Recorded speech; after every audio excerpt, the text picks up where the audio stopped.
How amazing was the match, too? I know. Was beginning to end, it was everything I wanted it to be.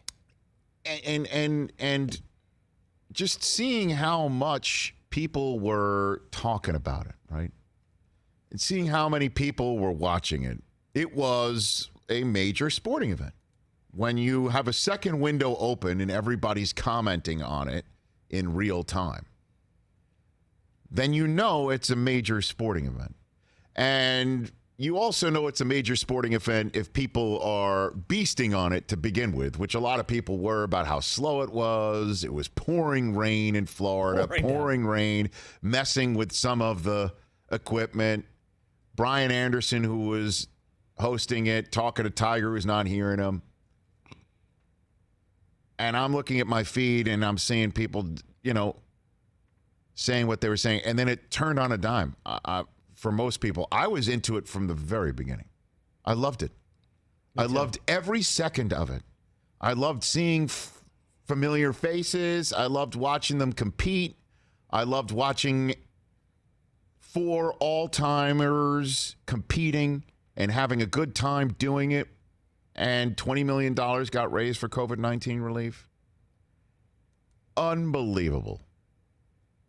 And I could not believe how much fun people were also having at the expense of Tom Brady. I mean, that surprises you?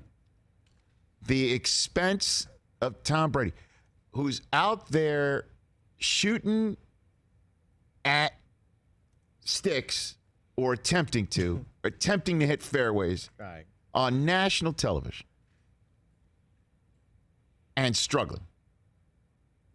As if we all wouldn't do that if given the chance. Oh, it'd be even worse. The fact that Tom Brady was out there not only struggling, but mightily so,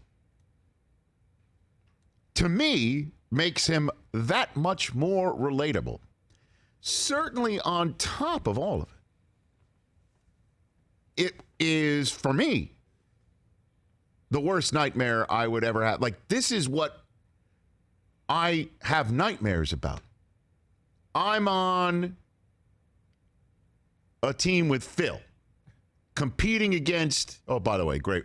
Of course, our executive producer is a Saints fan, puts up Sean Peyton's tweet. Which was funny. This was the ultimate tweet right here. Very funny. I'm liking this Florida Tom Brady right now. An A+ outstanding tweet. That was when Tom was really struggling too. No, but this is my nightmare. My nightmare is I'm in a competition with Tiger and Phil. I'm not only struggling, but I'm also holding them up. That's the worst thing. That's the worst thing. They're in the fairway and you're looking for your ball. Or they're in the fairway holding up their end of the bargain and needing to take away from the concentration of their shot on the front nine where you're playing your own ball. And you're not competitively good.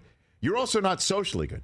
You're a social problem. You're holding them up. You're taking them away from the game. You're also livid, and you're just going down the wormhole. Honestly, the way Brady was playing, it was as if somebody brought up James Dolan to me. You can't get out of it. You stand there and you're thinking to yourself, I got to get out of it, especially since the ultimate nightmare. You're slogging it out with Tiger and Phil. You're holding up Tiger and Phil. And it's also pouring down rain. You're kind of miserable to begin with. And it's nationally televised with Charles Barkley having a hot microphone. Just heckling you the whole time. What the only thing missing between that and a nightmare is you're not naked. And then Brady, all right, still, even with all of this, with the ultimate respect to our guest first up in the NBCSN show,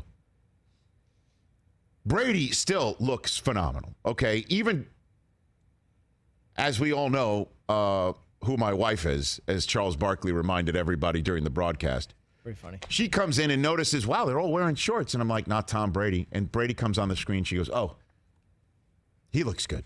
And I'm like, thank you. That's great. Not wonderful. He did look good. Until the ultimate for Tom, he holds out. He finally hits the shot of the day. It was amazing. It's not even enough to win the hole. No, that was for par. Because he's struggling so badly, and he splits his pants, picking the ball up out of the cup. Nothing's working. And everybody's having their fun. And I thought of one line after another that I dare not tweet. You were texting him to me. I found my audience. I needed an audience because they're really good lines. Because I knew Brady is taking notes. He's taking notes. And Barkley just went at him. Oh, $25,000 if you hit the green. I'll make it 50. Make it 50. It's like $1 million bucks. Yeah. Hey, Judge Smells. Hey, you can owe me. Yeah. $1,000 you slice. Like he's pulling Caddyshack lines on Brady. And then all kinds of celebrities were getting into this. Koepka was like $100,000. Oh, man. If he pars one of the last holes on the front nine, and then he immediately drains it. It was amazing. What a nightmare. It was great. And then, of course, he does make a par on the front nine by holing out. 4 par. And then Koepka goes, that's why you're the GOAT. Another $100K if you par one of the next two. You know what? And this is one of the many things that we're going to talk to Peyton Manning about. The concentration it requires to play this game, it's off the charts. It's off the charts. And that's why, I think out of all of this, Brady becomes a little more likable maybe today. It's relatable. Because he's all of us. Like that video of him counting his shots. Did you see that one? I know. He's trying to figure out. We've all been there. All of us. Everyone who's played golf has shanked shot after shot like Brady. We're counting our strokes, trying to. Is that a 6 or a 7? Yeah. I'll give myself we also a 6. know. We also know some people who, when they do this, leave out a couple of those, and you know. Hey, you watched all the way to the end. Thanks for that. Watch more right here.